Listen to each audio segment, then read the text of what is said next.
जय श्री माता जी। आज के सामूहिक ध्यान सत्र में उपस्थित सभी सहजी भाई बहनों का हार्दिक स्वागत है। ध्यान की शुरुआत कुंडलिनी चढ़ा के बंधन लेते हुए करेंगे।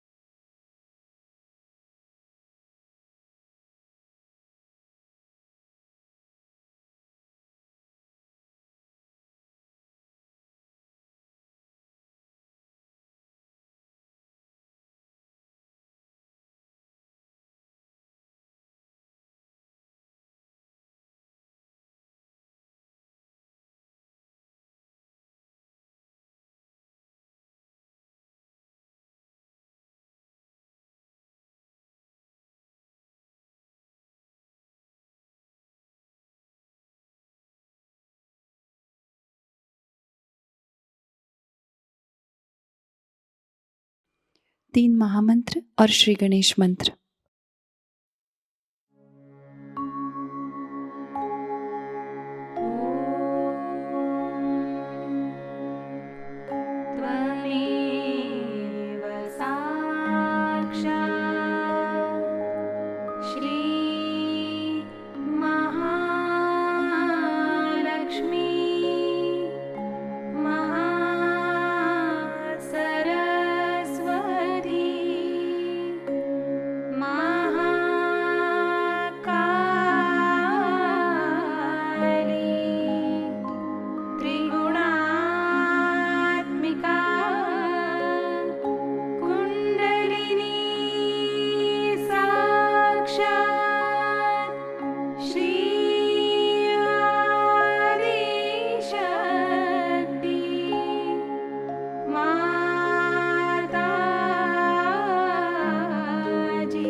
श्री माता जी, हमारा आत्म साक्षात्कार दृढ़ कीजिएगा।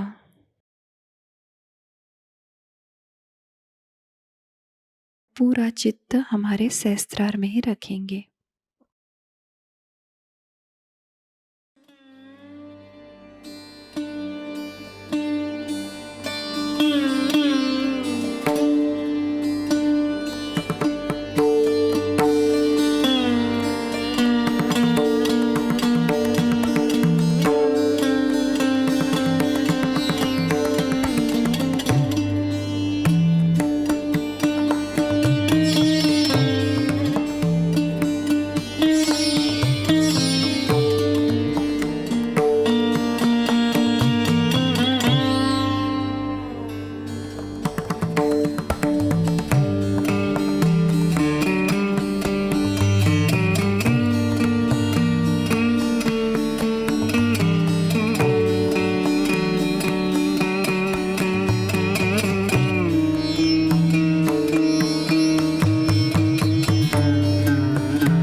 इसी ध्यान की स्थिति को बरकरार रखते हुए हम अभी श्री माता जी की अमृतवाणी ग्रहण करेंगे।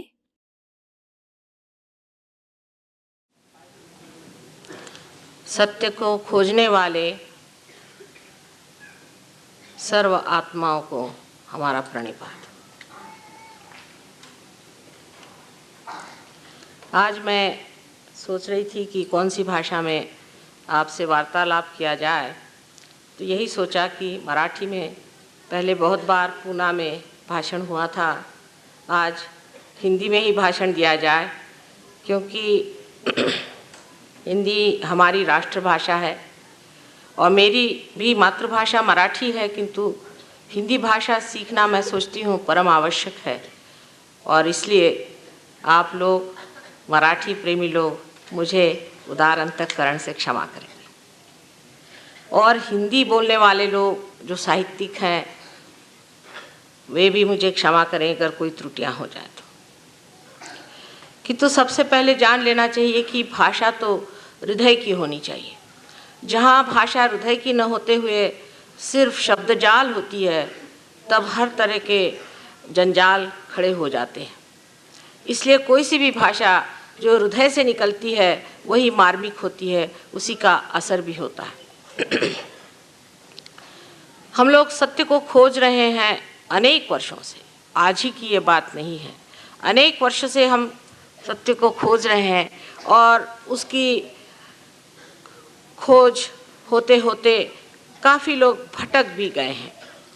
उसका कारण हमें समझ लेना चाहिए, क्योंकि आज की जो स्थिति है, आज का जो माहौल है, वातावरण है, उस वातावरण में ये समझ में नहीं आता है कि सब लोग परमात्मा की बात करते हैं, धर्म की बात करते हैं, और उस पर इतना झगड़ा, इतनी आफत और इतना तमाशा क्यों खड़ा करते हैं। यह प्रश्न ज़रूर हमारे जो तरुण पीढ़ी के लोग हैं उनके सामने आता है, और वो लोग ये पूछते हैं बार बार कि माँ इसका क्या मतलब है।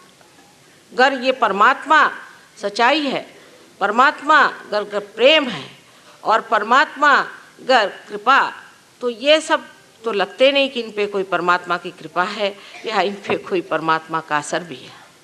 तो ऐसे परमात्मा से अच्छा है कि भूल ही जाए उसको जिसने कितनी आफत मचा रखी है। इस प्रकार आज आप देख रहे हैं कि एक बड़ा द्वंद्व हमारे तरुण लोगों में, हमारे जवान लोगों में खड़ा हो रहा है कि जो परमात्मा की बात है इसे किस तरह से माना जाए। चाहे आप माने या न माने, परमात्मा है। ये मानने न मानने की बात नहीं, जो अस्तित्व है वो रहेगा, चाहे आप माने या न माने। लेकिन ऐसी क्या बात हो गई कि जिसकी वजह से मनुष्य ऐसे गलत रास्तों पे चला जाता है जहाँ परमात्मा खोजने से भी नहीं मिलता। ये समझने की अगर हम कोशिश करें तो कहाँ हमारी गलती हो गई ये हमारे दिखाई देगी। अब सहज योग जो है, सहज, सह माने आपके साथ, जो माने जन्मा हुआ, जो आपके साथ जन्मा हुआ योग का कार्यक्रम है, जो आपके लिए योग की युक्ति है। इतना ही नहीं, एक आपके लिए आश्वासन है, वो सिद्ध करने का आज समय आ गया है। सहज योग ये कोई आज का काम नहीं, हजारों वर्ष पहले भी इंद्र को आत्म साक्षात्कार दिया गया था, आत्मज्ञान दिया गया था, तब भी सहज योग था। और उसके बाद आपने देखा है मार्कंडेय स्वामी ने, जो कि 14,000 वर्ष पूर्व इस संसार में आए थे, उन्होंने भी सहज की महत्व बताई है। लेकिन ये बात बहुत खोल करके कही नहीं गई। उसके बाद बहुत सालों बाद हम कह सकते हैं कि इसको खोल कर पहले ही आदि शंकराचार्य ने सब सर्व समाज के सामने रखा। तो भी ये नहीं कहा गया कि ये चीज़ होती कैसी, पूरी तरह से बात नहीं कही गई, क्योंकि वो समान ही था। कृष्ण ने भी कहा कि आपको आत्मा को जान लेना चाहिए, जिसने आत्मा को जाना वही समझ सकता है। क्राइस्ट ने भी यही कहा कि आपका पुनर्जन्म होना चाहिए। बुद्ध ने कहा, महावीर ने कहा, सब ने ये कहा कि आपका पुनर्जन्म होना चाहिए। लेकिन इस बात को खोल करके आदि शंकराचार्य ने बताया कि इसके सिवाय कोई और इलाज आपका नहीं है। जब तक आपके अंदर से चैतन्य की सौंदर्य लहरियाँ नहीं बहेंगी, तब तक सलीलम सलीलम उन्होंने कहा, तब तक ये शब्द जाल छूट नहीं सकते। लेकिन सबसे ज़्यादा मैं कहूँ कि नानक साहब और कबीरदास जी, इन लोगों ने तो पूरी तरह से कोशिश करके और जो सत्य उसे सामने रखा कि कुंडलिनी के जागरण के सिवा कोई भी कार्य सिद्ध नहीं हो सकता। लेकिन उनका बोलने का ढंग इतना ज़बरदस्त और इतना ज़ोर का था कि लोग उसे समझ नहीं पाए। और यही बात मैंने महसूस की कि इस दुनिया में जब तक लोगों को आप आत्मज्ञान नहीं देंगे, उसकी बातचीत करना बड़ा बेकार सा हो जाएगा। जैसे गीता लिख दी, वो लोग पढ़ पढ़ के बेकार हो गए। उसके बाद और कोई ज्ञान की बात लिख दी, जिसे पढ़ पढ़ के लोग बेकार हो गए। लेकिन अब जो बात है वो करने की, दिखाने की, बतलाने की नहीं रही। और वही बात सोच करके मैंने इस पर बहुत जानने की कोशिश की कि मानव में कौन से दोष होते हैं, इसमें कौन सी तकलीफ़ें होती हैं जिसके कारण ये परमात्मा को नहीं जान पाता है। और काफ़ी उम्र तक इस पर मेहनत करने पर एक दिन सहज में ही मैंने सोचा कि सहस्त्रार के खोलने से ही सब ठीक हो जाएगा, और उसी प्रकार ये सहयोग हमारा प्रस्थापित हुआ है। अब इसमें जान लेना चाहिए संक्षिप्त में कि ये जीवंत प्रक्रिया हमारे अंदर है, जीवंत।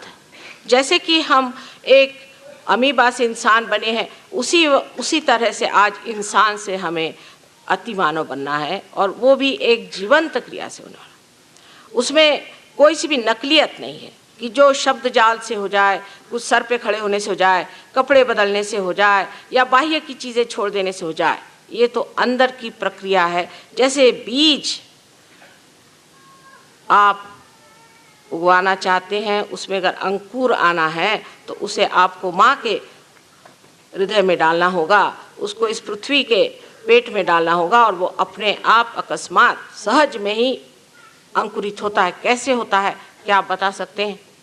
एक फूल फल कैसे होता है आप बता नहीं सकते। इसी प्रकार सहज योग जो है वो भी एक अद्भुत घटना ज़रूर है, लेकिन ये किस प्रकार होती है ये हम बता सकते हैं, क्योंकि मनुष्य के जितने भी कार्य हैं वो सब ज्ञात होने चाहिए। और इसलिए आप जान सकते हैं कि अपने अंदर जो कुंडलिनी स्वरूपा शक्ति है, जो त्रिकोणाकार अस्थि में बैठी हुई है,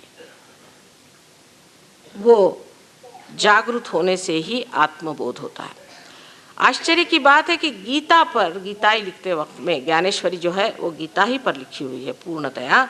ज्ञानेश्वर जी ने 6ठे अध्याय में कुंडलिनी का बड़े ज़ोर शोर से व्याख्यान किया हुआ है, उसको बतलाया हुआ है, समझाया, उसका वर्णन भी बहुत सुंदर किया, बहुत ही सुंदर किया हुआ है। और उसके बाद उन्होंने ये भी बताया है कि जिस वक्त ये कुंडलिनी का जागरण होगा तब किस तरह से लोगों को लाभ होंगे। उसमें से एक बहुत ही सुंदर चीज़ ये है कि जो जे वांछिलते तो लाहो, जो चाहोगे वो मिलेगा, लेकिन चाहत ही इंसान की बदल जाती है, उसके चाहने का ढंग ही बदल जाता है। अब ये कुंडलिनी हमारे अंदर स्थित है। अब कोई अगर साइंटिफिक लोग हैं तो वो कहेंगे कि साहब ये कैसे आपने जाना। अब हम जानते हैं, आप चाहें तो इस बात को माने या न माने, लेकिन एक बात है, अगर आप साइंटिस्ट भी हैं तो आपको अपना दिमाग खुला रखना चाहिए, ओपन माइंडेडनेस होनी चाहिए। अगर आप ओपन माइंडेड नहीं है तो आप कभी भी साइंटिस्ट हो नहीं सकते। हम एक आपके सामने कहना चाहिए कि जिसे एक धारणा, एक हाइपोथेसिस रख रहे हैं, उसको अगर हम सिद्ध कर दें तो फिर वो तो कायदा हो ही जाता है। इसी प्रकार कुंडलिनी भी ज़रा गहरी चीज़ है और उस गहरी चीज़ को पाने के लिए सबसे पहले अपने दिमाग को खुला रखें। पहले ही से आप डंडा लेकर खड़े हो जाइएगा तो हम आपको क्या बताएंगे। मैंने ये देखा हुआ है कि सिर्फ परमात्मा के साम्राज्य में ऐसे कार्य होते हैं। देखिए, अगर आप कॉलेज जा रहे हैं, यूनिवर्सिटी जा रहे हैं, आप एडमिशन के लिए कितनी कोशिश करते हैं, क्या क्या दुनिया भर के आफ्ते करके एडमिशन कराते हैं, एडमिशन लेते हैं और अपने गुरुजनों के सामने गर्दन झुका के बैठते हैं कि वो जो भी कहे वो प्रमाण होगा। लेकिन मैंने देखा है कि संसार में जितने बड़े बड़े साधु संत आए, उनको तो हम लोगों ने सताया है, उनकी तकलीफ थी, उनकी कोई बात नहीं सुनी और उनको परेशान करते रहे और हर समय उनसे चर्चा और वाद विवाद करके उनको परेशान किया। इस तरह से आप ज्ञान को प्राप्त नहीं कर सकते।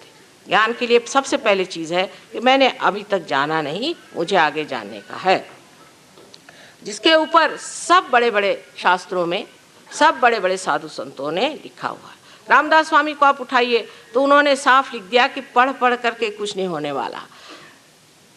हमारे कबीरदास जी ने तो साफ लिख दिया कि पढ़ी पढ़ी मूर्ख पंडित मूर्ख भय, साफ साफ लिख दिया उन्होंने। और कितनी ही बातें इन साधु संतों ने इतनी साफ लिखी हुई है कि बड़ा आश्चर्य होता है कि हम उनको ही पढ़ के उन्होंने जिस चीज़ को मना किया है वही कैसे करते हैं। अब उसका कारण मैं आपसे बताऊंगी कि क्यों ऐसा हो जाता है और इसके कारण कैसे हमारा जो धर्म है वो किसी तरह से अधर्म में ही परिवर्तित हो जाता है। अब कुंडलिनी शक्ति जो है ये है शुद्ध इच्छा, ये है शुद्ध इच्छा, माने बाकी जितनी भी इच्छाएं हैं अशुद्ध हैं। क्योंकि अगर वो अशुद्ध नहीं होती तो एक चीज़ मिलने पर दूसरी चीज़ मिलने की इच्छा न होती। हमारे जो इकोनॉमिक्स के लॉज हैं, अर्थशास्त्र के जो लॉज हैं, उसके अनुसार कोई सी भी ज़रूरतें सर्वसाधारण तरह से पूरी नहीं होती, क्षमित नहीं होती हैं। माने ये कि in general they can not be satisfied in general.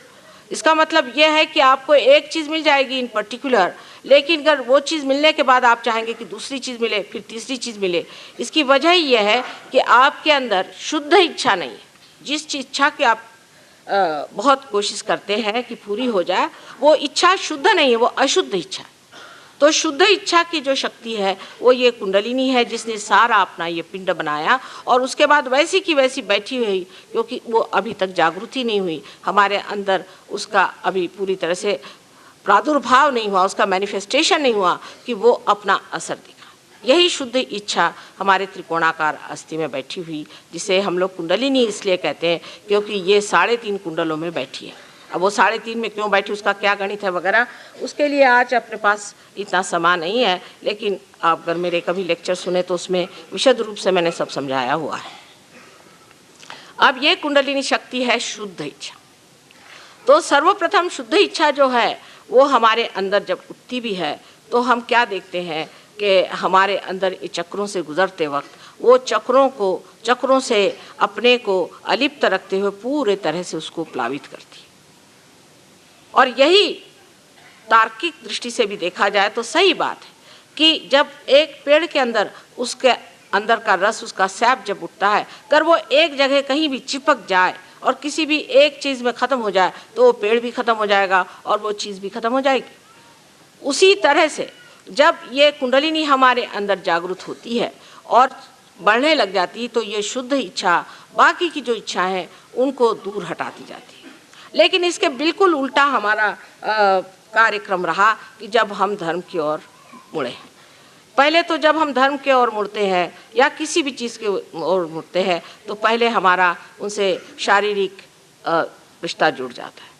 हम लोग ये देखते हैं कि इससे शारीरिक या जड़ चीज़ें क्या मिल सकती। ये देखते हैं कि जैसे ही धर्म में लोग आ जाते हैं तो पहले देखते हैं कि भाई अपने कितने इससे फ़ायदे हो सकते हैं, इसमें क्या क्या हम कर सकते हैं। यहाँ तक कि लोग सोचते हैं कि इससे अच्छा हो कि हम कुछ लोगों का पैसा ही मार लें, रुपया मार लें, ये कर लें, वो कर लें। और फिर धीरे धीरे उसकी ऐसी चीज़ें बनती जाती हैं जो बिल्कुल घृणित और नर्क चीज़ जैसी हो। शरीर के ओर चित्त जाता है। मनुष्य का जब शरीर के ओर चित्त जाता है तो वो शुद्ध इच्छा में नहीं है।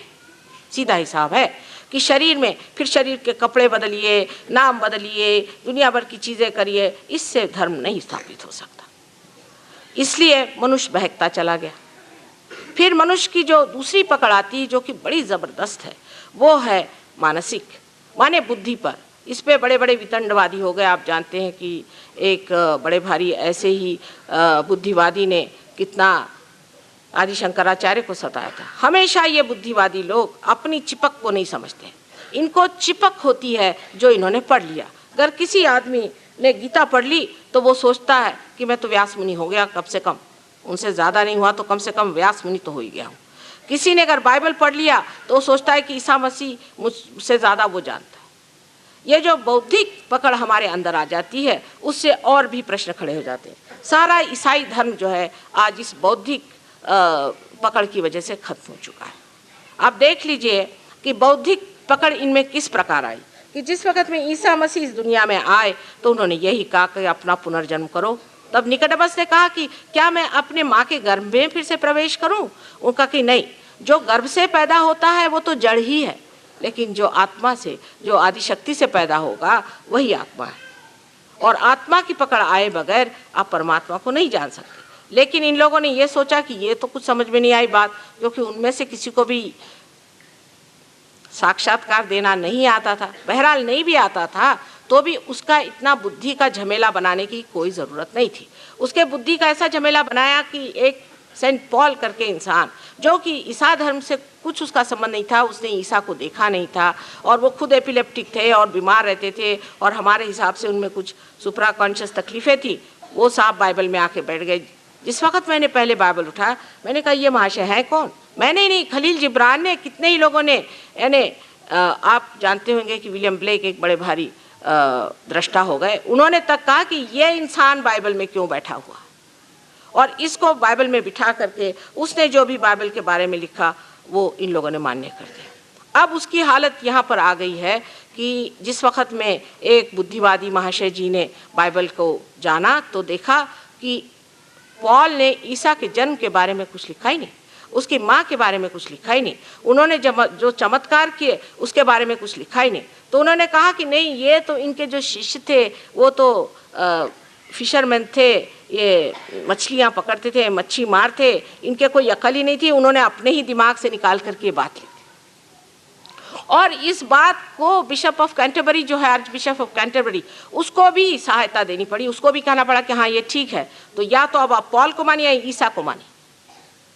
उन्होंने कह दिया कि हाँ यही बात ठीक है, तो ईसा जो पैदा हुए थे वो भी गलत बात और उनके जो चमत्कार हुए थे वो भी गलत बात है। पॉल साहब जो है वो सही हो गए, क्योंकि इसी पॉल ने बाद में ऑगस्टीन का जन्म लिया और उसने आकर के सारा ऐसा एक बौद्धिक तार्किक एक ईसाई धर्म बना दिया कि चाहे कुछ हो, हाथ में बंदूक क्यों ना लेनी पड़े, सबको ईसाई बनाते रहे। ईसाई बनने का मतलब है सहयोगी बनना, योगी बनना। वही हाथ मुसलमानों का है। मोहम्मद साहब ने जो बातें लिखी थी उसको इतना उल्टा घुमा फिरा करके एक मुसलमान धर्म बना लिया। वही हाल हिंदुओं का है। हिंदुओं का तो हाल बहुत ही खराब है, क्योंकि इनमें एक ही धर्म नहीं 50 धर्म बन गए। मेरी तो समझ में नहीं आता है कि हम लोग कब इस चीज़ से बाज आएंगे। सबसे पहली तो बात ये थी कि कहा गया है कि सबके अंदर आत्मा का वास है। फिर जाति पाति कहाँ से निकाली गई? जाति पाति का कोई अर्थ ही नहीं है, क्योंकि जाति पाति आपके कर्म के अनुसार बनाई गई थी और जब से ये जन्म के अनुसार बनाई गई तब से ये गड़बड़ शुरू हो गई। हो ही नहीं सकता है कि ये जन्म के अनुसार होगी, क्योंकि जिन्होंने व्यास ने गीता लिखी, व्यास कौन थे? सब जानते हैं कि एक ढिमरनी के लड़के थे और वो भी शादीशुदा नहीं। क्या वो ब्राह्मण हो सकते हैं? वाल्मीकि जिन्होंने वाल्मीकि रामायण लिखा, ये कौन थे? आपके शास्त्र लिखने वाले बड़े बड़े लोग, ये कौन थे? ब्राह्मण वो ही होते हैं जिन्होंने ब्रह्म को जाना। जिन्होंने ब्रह्म को नहीं जाना उसे ब्राह्मण नहीं कहा जाता। लेकिन जन्म से हम ब्राह्मण हो गए, चाहे जो भी धंधा करें, जन्म से हो गए सो हो गया। और अब हमारे इलेक्शंस तक जाति पाति पर होते हैं। सो भगवान बचाए रखे इस देश को, इसका क्या हाल होने वाला है। क्योंकि आप जिस जाति में पैदा हुए, जाति माने सहज, जो आपके अंदर सहज है, एक का भाव है, जो परमात्मा को खोजता है वो ब्राह्मण है, और जो व्यापार में आनंद को खोजता है वो वैश्य है। इसी प्रकार सब जातियां बनी और उन जातियों का इतना महात्म्य बनाया गया कि हमारे यहाँ गोरा कुंभार हो गया। इस महाराष्ट्र में तो इतनी सजग इसकी पूरी प्रतिमा बनाई हुई है, गोरा कुंभार बन गए। तुकाराम ने कहा कि अच्छा होता मैं महार हो जाता। बार बार जातिवाद पे सारे संतों ने आघात किया। इतना ही नहीं, ज्ञानेश्वर जी को सताया किसने? जो ये सब बुद्धिवादी थे, जो अपने को समझते थे कि ये बड़े भगवान के और सब चीज़ के ठेकेदार और धर्म के ठेकेदार हैं, उनको छल के उनको मारा। आज उन्हीं की ज्ञानेश्वरी लिख रहे हैं, उन्हीं की पूजा कर रहे हैं, ज्ञानेश्वर जी का मंदिर बना रहे हैं। इसकी वजह ये है कि बौद्धिक पकड़ ज़्यादा ज़रूरत थी, आत्मा की नहीं थी। आत्मा की पकड़ होना चाहिए। सारे संतों ने कहा कि अपने आत्मा को पहचान।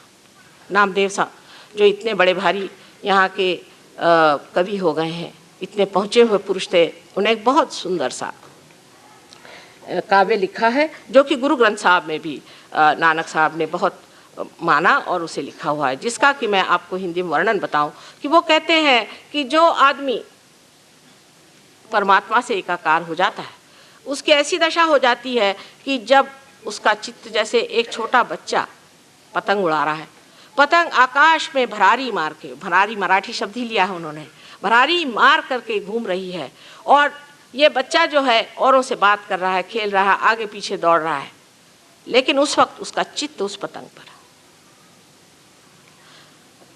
दूसरी बात उन्होंने ये कही कि जिस वक्त औरतें पानी भर के आ रही हैं और जल्दी जल्दी चल रही हैं, आपस में बोल रही हैं और उनकी घघरी सर पे रखी हुई है और आपस में हंसी मजाक सब हो रहा है, लेकिन चित्त उनका उस घाघर पे, सर पे।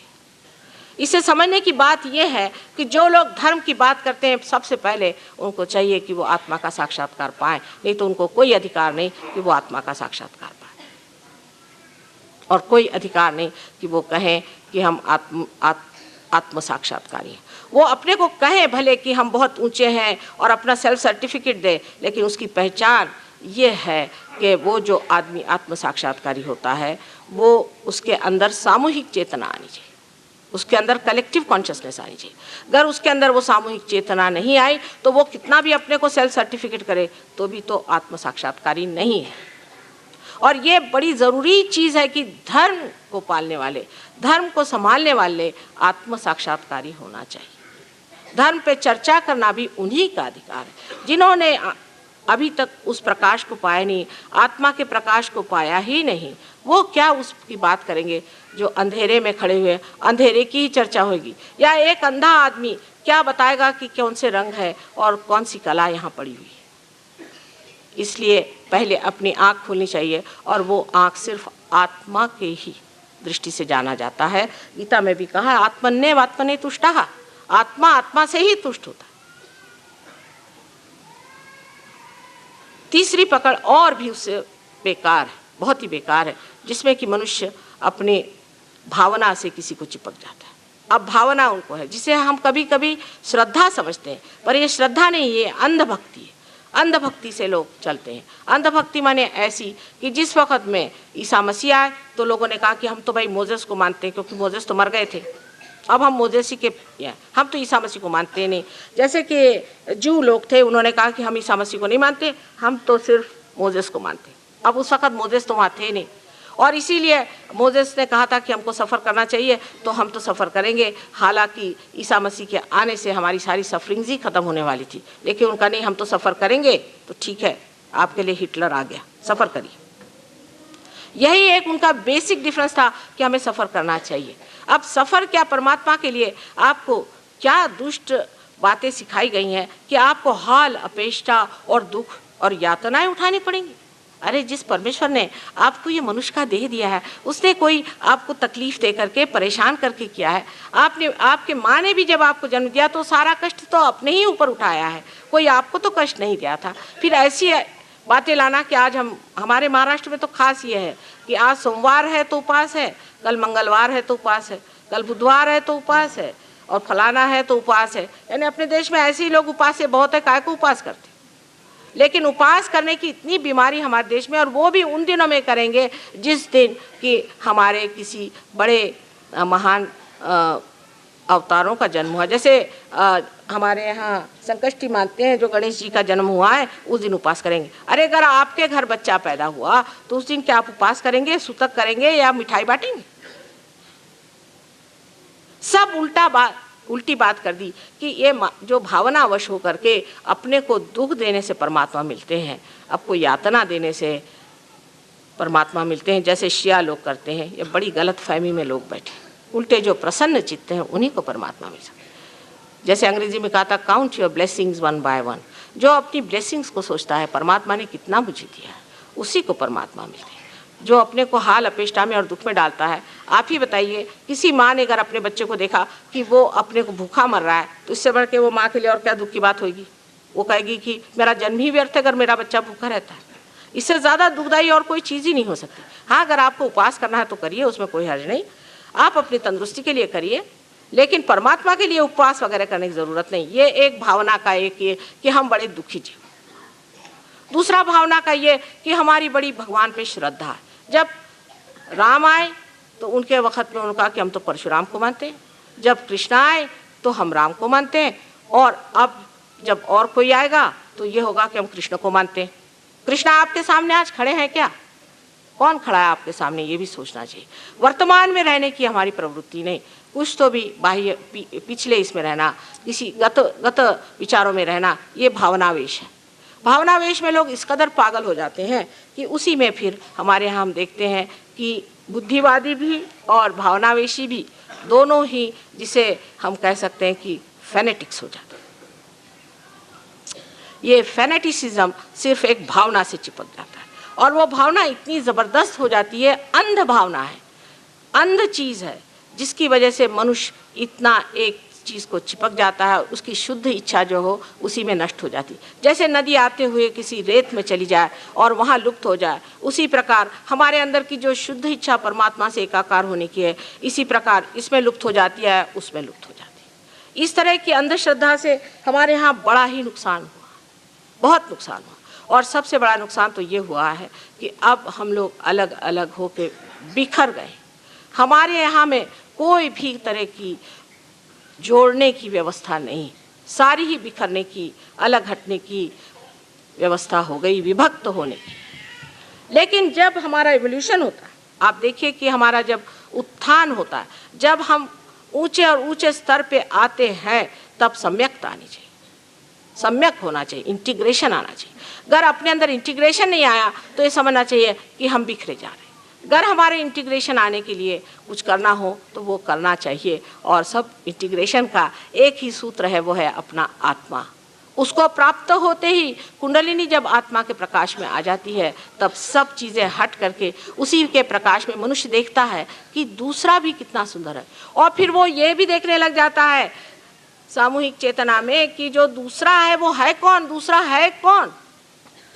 जब आप उसी विराट के अंग प्रत्यंग है तो दूसरा कौन, दूसरे पे उपकार कौन सा हो रहा है? सब अपने ही हैं, हमारा ही हाथ और हमारे ही पैर, हमारी ही आँख है। लेकिन हम लोग तो जो इंतजामात करे हैं कि एक हाथ से आँख को फोड़ दीजिए, एक हाथ से नाक को काट दीजिए, एक हाथ से कान काट दीजिए, और उसके बाद कहिए, एक कान को पकड़ के कहिए कि साहब हम धार्मिक हैं, वो कहे नाक को पकड़ के हम धार्मिक हैं। इसमें धर्म का लेश मात्र भी नहीं। जब कोई आदमी फेनेटिसिज्म में पड़ता है तो वो जान ले कि इसमें लेश मात्र भी नहीं है। जब तक आप में सम्यक ज्ञान नहीं आ सकता, वो सिर्फ आत्मा के प्रकाश से आता है। किसी ने भी, किसी भी संत साधु ने ये नहीं कहा कि आप आत्मा का प्रकाश न लें, वरना आज ऐसा अगर एक भी गलती से आदमी हो जाता तो लोग उसी के ढिंढोरा पीटते। लेकिन भगवान की ऐसी कृपा है कि कितना उन्होंने सहन किया, लेकिन हमेशा कहते रहे कि आत्मा को प्राप्त करो, आत्मा में सब। यही आत्मा की प्राप्ति करने के लिए हम लोग अनेक चीज़ें करते हैं। और सहयोग में हम देखते हैं कि अनेक तरह के लोग हर एक देश में आते हैं। यहाँ से जो कुछ चोर उचक्के गए थे, उन लोगों ने वहाँ सन्यासी रूप धारण करके और लोगों को बेवकूफ़ भी खूब बनाया, और उसको बेवकूफ़ बना करके उनसे यहाँ तक बताया कि अगर तुम गांजा पियोगे तो तुमको भगवान मिल जाएंगे। वो बेचारे गांजा भी पीने लगे। उनकी इतनी अंधश्रद्धा ज़्यादा है कि उनको जो भी बताइए वो कनेक्ट कर। किसी ने कहा कि तुम नग्न हो जाओ तुमको भगवान मिल जाएंगे, तो नग्न भी होगा। इस प्रकार हर जगह आप अगर देखें तो सिर्फ ये दिखाई देता है कि हर तरह की ज़बरदस्ती और अंधे आदमी को ज़बरदस्ती कुएं में ढकेलने का प्रयोग हो रहा है। और जब वो कुआं बन गया, उस कुएं में 25 आदमी जुट गए, तो उनके अंदर ज़रूरी है कि बड़ा ही प्रकोप हो सकता है, उसके कारण बहुत ही ज़्यादा द्वंद्व आ सकता है, उसके कारण झगड़ा हो सकता है, यही नहीं तो बड़ा वायलेंस भी हो सकता है। इस तरह सबको कुएं में ढकेल दीजिए और उस पर अपना आधिपत्य बना के बैठ गए कि हम इस जगह के मठाधीश हैं, हम इस जगह के पोप हैं, हम इस जगह के फलाने हैं, वो हैं।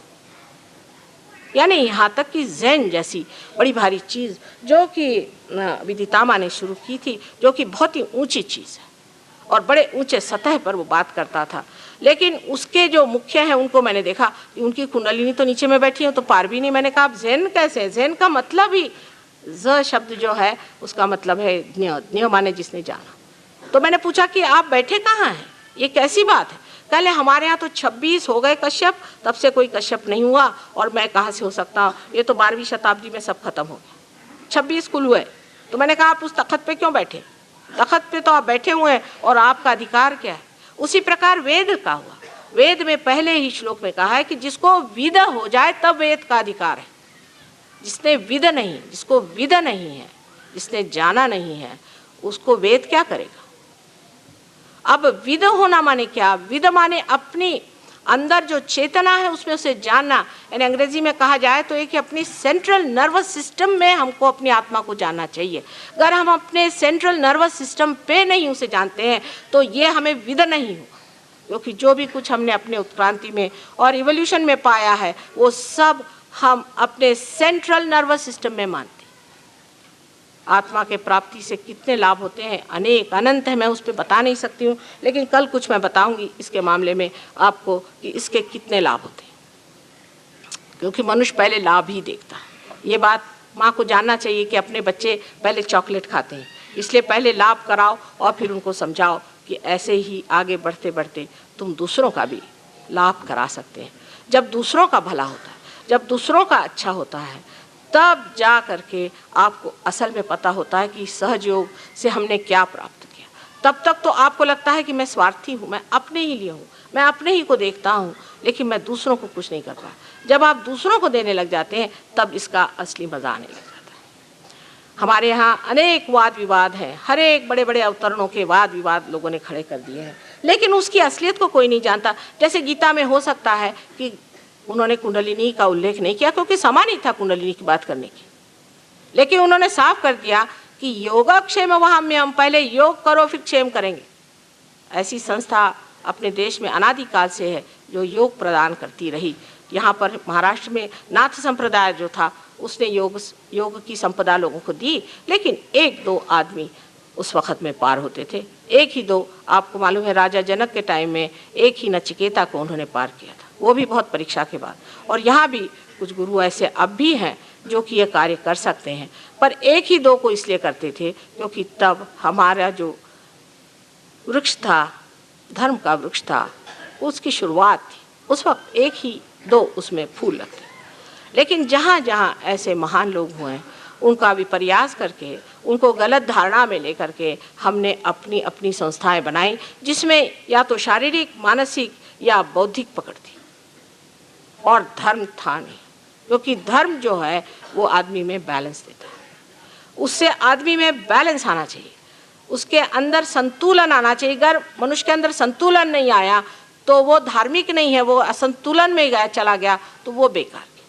धर्म सिर्फ संतुलन के लिए दिया, क्योंकि अगर आपका उड़ान होना है, आपका अगर असेंट होना है, तो आपको सबसे पहले बैलेंस आना चाहिए। लेकिन धर्म में ही लोग जड़े रहेंगे ही नहीं। अगर उनमें पूरा बैलेंस आ जाएगा तो उनका उड़ान वो करेंगे ही। लेकिन हम अपना बैलेंस नहीं देखते, हमारे अंदर कोई भी बैलेंस नहीं आ पाता है, क्योंकि हम तार्किक धर्म में रहते हैं, या किसी अंधश्रद्धा में रहते हैं, या किसी शारीरिक पूजा में लगे रहते हैं। उससे धर्म अंदर नहीं आता। सबसे पहले ये है कि आप अपने को बैलेंस करें, अपने में देखें क्या बैलेंस है। और जब आप अपने को बैलेंस करना चाहते हैं, इस वक्त आप सोचते हैं कि हम संतुलन में रहें, किसी भी एक्सट्रीम पे नहीं जाए, तो असहज में ही आपके अंदर सुबुद्धि, जिसे हम विजडम कहते हैं। और सबसे बड़ी बात हमारे लिए इस भारतवर्ष में तो ये है कि यहाँ की भूमि स्वयं एक योग भूमि है, बहुत पवित्र भूमि। आप यहाँ पैदा हुए, ये कितनी महान बात है, इसे आप जानते नहीं। एक बार मैं लंदन से आ रही थी, रास्ते में जैसे ही इस पवित्र भूमि को हमने पार किया, मैंने हमारे हस्बैंड से कहा कि साहब यहाँ पर देखिए, हम हिंदुस्तान छू गए। कहा कैसे पता? मैंने कहा आप जाके पूछिए। तो पायलट ने कहा कि अभी 1 मिनट पहले हमने हिंदुस्तान का किनारा छुआ, क्योंकि चारों तरफ चैतन्य की लहरियाँ मुझे दिखाई दे रही थी कि इसी भारतवर्ष में। और महाराष्ट्र की तो क्या बात कही जाए कि महाराष्ट्र के अंदर जब रामचंद्र जी आए थे, तब भी वो पैर के जूते उतार करके इस पवित्र भूमि पर चले थे। इस पवित्र भूमि ने अनेक संत साधुओं को जन्म दिया, लेकिन उसका भी पाखंड बना करके हमने बहुत सारा बनाया हुआ। हर घर में उन्होंने कहा कि आपको गुरु होना चाहिए। गुरु होने का मतलब है कि कोई जेल से छूटा, उसने काशाय वस्त्र पहन लिया, हो गए वो गुरु। सतगुरु होना चाहिए। और कहा है जो साहिब मिले, जो आपको परमात्मा से मिला है, वही सदगुरु है। पर हर आदमी गुरु बना बैठा रहता है, उसकी शक्ल में भी नहीं दिखाई देता कि गुरु है। ऐसी शक्ल कि उसके एक एक आप झुर्रियाँ गिन लीजिए, उसकी शक्ल ऐसी कि जैसे मरा जा रहा है, मरगिल्ला, उसको खुद ही बीमारियां हो रही है। अगर ये नहीं है तो दूसरे तरह का कि जो फूल करके इस तरह से हो गया है, जो दूसरों से पैसा लूटता है और उनको गंदी बातें सिखाता है, अधर्म की बातें सिखाता है। ऐसे लोग, अच्छा है कि बहुत आजकल अमेरिका चले गए हैं, वहीं वो पनपे, उस संस्कृति में अच्छे से पनप सकते हैं। इस भारतवर्ष में ऐसे लोग नहीं पनप पाएंगे, थोड़े दिन चलेंगे फिर उनको जाना पड़ेगा यहाँ से, यहाँ चल नहीं सकते। दूसरी बात बहुत बड़ी हमारे लिए भाग्य की है कि हमारी भारतीय संस्कृति अत्यंत महान संस्कृति है, क्योंकि ये हमेशा परमात्मा की ओर दृष्टि उठाती है। हम छोटे थे तब से हमें याद है, हमारी माँ हमेशा कहती है कि लक्ष्य कुटे है, तुम्हारा चित्त कहाँ है, चित्त कहाँ है। चित्त का निरोध करना, ये हमारे शास्त्र में, हमारे धर्म में, हमारे संस्कृति में बचपन से बच्चों को सिखाया जाता है कि चित्त को रोको। और प्रदेश की जितनी भी संस्कृति है, आप विश्वास मानिए, सब इंसान को धीरे धीरे खत्म करने का इंतजाम है। पहले तो उसका चित्त खराब करो, उसके बाद उसका जो पवित्र है उसे नष्ट कर दो, और उसके अंदर गंदी बातें भर के और उससे पैसा निकालो। क्योंकि जब तक आप में कुछ कमजोरियां नहीं होंगी तो इनकी इंडस्ट्री कैसे चलेंगी। ऐसी ऐसी इंडस्ट्री बनाओ जिससे कि बेकार ही में लोगों से पैसा लिया जाए, जिससे ये बेवकूफ़ बनाया जाए और उनको लूटा जाए, जितना भी हो उनको मिटाया जाए। आप देख लीजिए कि साइंस भी जो आज आपने बना के रखा है, उसने भी क्या बनाया है, तो एटॉमिक बॉम्ब। ये अच्छी बेवकूफ़ी है, कितनी मेहनत करके हम लोगों ने एटॉमिक बॉम्ब बना दिया कि जो हम ही को डिस्ट्रॉय करे, जो हम ही को ख़त्म कर दे। ऐसा हमने क्यों बनाया? आखिर क्या बात है कि हमारे अंदर वो भी शक्ति बैठी हुई जो जड़ है, जिससे आज हम आत्मा होने चाहते हैं, और जड़ शक्ति जो है वो फिर इसको जड़ बनाना चाहती है। और जड़ की तरफ जाना बहुत आसान है, ऊपर उठना कठिन है, लेकिन कूदना नीचे बहुत आसान है। इसलिए मनुष्य जड़ की ओर बहुत जल्दी जाता है, और जड़ता की ओर जाने से कैसे आप उठ सकते हैं। पर ये हमारी भारतीय संस्कृति ही ऐसी संसार में है जो कि आपको ऊपर की ओर उठाती है, हर चीज़ में ऊपर की ओर उठाती है। और ऊपर की ओर उठना ही आपका लक्ष्य है। बाकी सारी ज़िंदगी जो है वो शून्य है, पॉइंटलेस, उसमें कोई अर्थ नहीं है। जो ज़िंदगी आपको ऊपर की ओर उठाए, ऊंचे ऊंचे तरीके से, ऊंचे ऊंचे विचारों में उठाए, वही आपके लिए असल ज़िंदगी है। और बाकी की सारी नकल है जिसे हमें छोड़ देना चाहिए। सारे संत साधुओं ने बड़ा कार्य कर दिया, लेकिन जब मेरा जन्म हुआ तो मैंने देखा कि ये लोग तो संत साधुओं के पीछे भी हाथ धो के पड़े हुए हैं। जैसे आजकल एक नई बात बुद्धिवादियों ने निकाली है कि शंकराचार्य ने सौंदर्य लहरी लिखा ही नहीं। फिर कम्युनिस्ट लोग तो ये कहते हैं कि शंकराचार्य खोकस पोकस थे।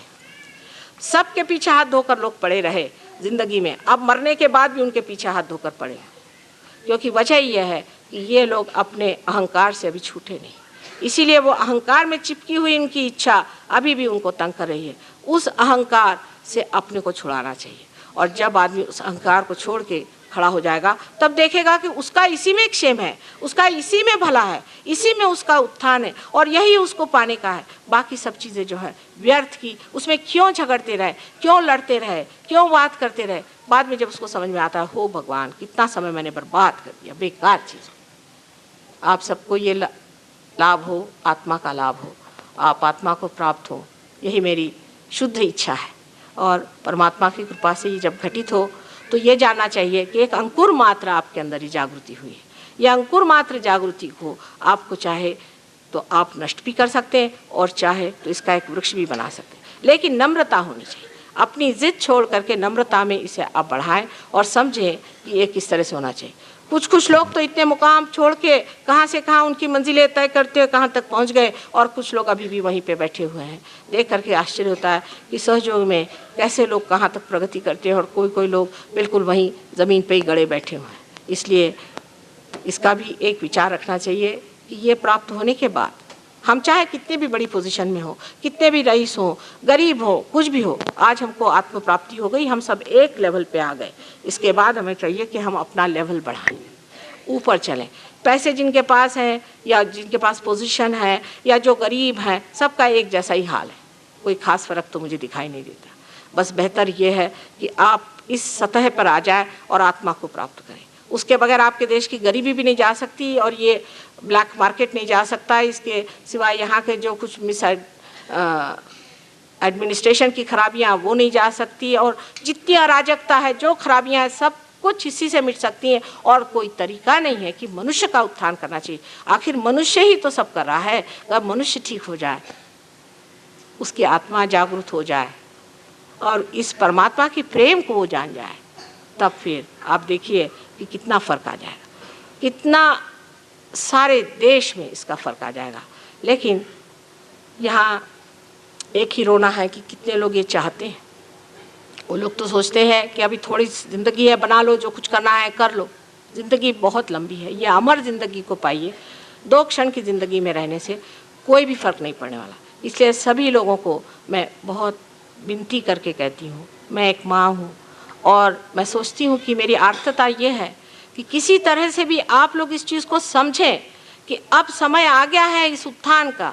ये आखिरी जो हमारे इवोल्यूशन का जो आखिरी जंप है, जिसमें कि हम अपनी सामूहिक चेतना में जागृत होते हैं, आत्मा में जागृत होते हैं, उसे प्राप्त करने का ये समय आ गया है। इसे चूकने में कोई अर्थ नहीं है, और लोगों को भी इस वक्त गलत फहमी में डालने से कोई अर्थ नहीं। जो हो गया सो हो गया, उसे भूल करके इस अनंत में आप उतरिए। परमात्मा के साम्राज्य में आपको आना चाहिए।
दोनों हाथ जोड़ के श्री माता जी के प्रति आभार व्यक्त करते हैं और प्रार्थनाएं अर्पित करते हैं। परम पूज्य श्री माता जी, आज का सामूहिक ध्यान हम आपके श्री चरणों में समर्पित करते हैं। आज के ध्यान में आपने हमें निरानंद प्रदान कर हमें चैतन्य से आशीर्वादित किया, इसलिए हम आपके हृदय से ऋणी हैं।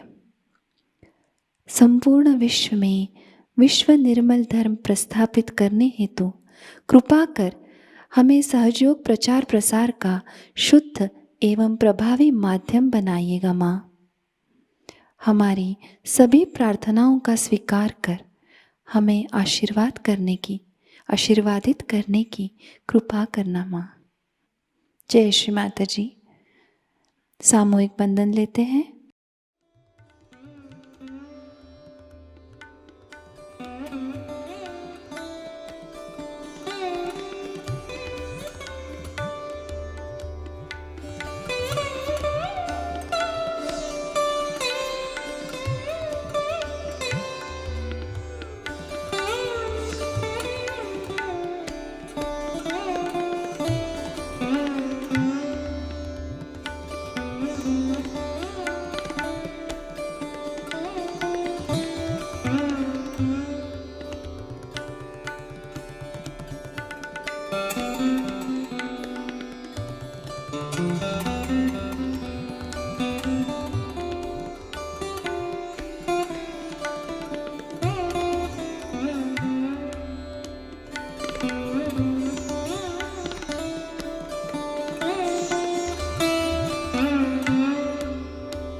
आज का ध्यान केंद्र संपन्न होता है।